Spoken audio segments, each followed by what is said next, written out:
Կիրակի օրը առավոտյան արշալույսին դեռ չլուսացած Մարիամ Մագդաղենացին գերեզման եկավ ու տեսավ, որ քարը գերեզմանի դռնից վերցված է։ Անմիջապես վազեց եկավ Սիմոն Պետրոսի և այն մյուս աշակերտների մոտ, որին սիրում էր Հիսուսը, ու նրանց ասաց. «Տիրոջը վերցրել են գերեզմանից և չգիտենք, թե ուր են դրել նրան»։ Պետրոսը և մյուս աշակերտները ելան ու գերեզման գնացին։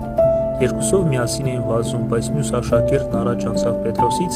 ավելի շուտ հասավ ու առաջինը գերեզման մտավ։ Եվ կրանալով տեսավ, որ կտավներն այնտեղ էին, բայց ներս չմտավ։ Եկավ նաև Սիմոն Պետրոսը, որ նրա հետևից էր գալիս, մտավ գերեզման ու տեսավ, որ կտավներն այնտեղ էին, բայց վարշավմակը, որ Հիսուսի գլխին էր, մյուս կտավների հետ չէր, այլ հատուկ ծալված մի տեղում էր։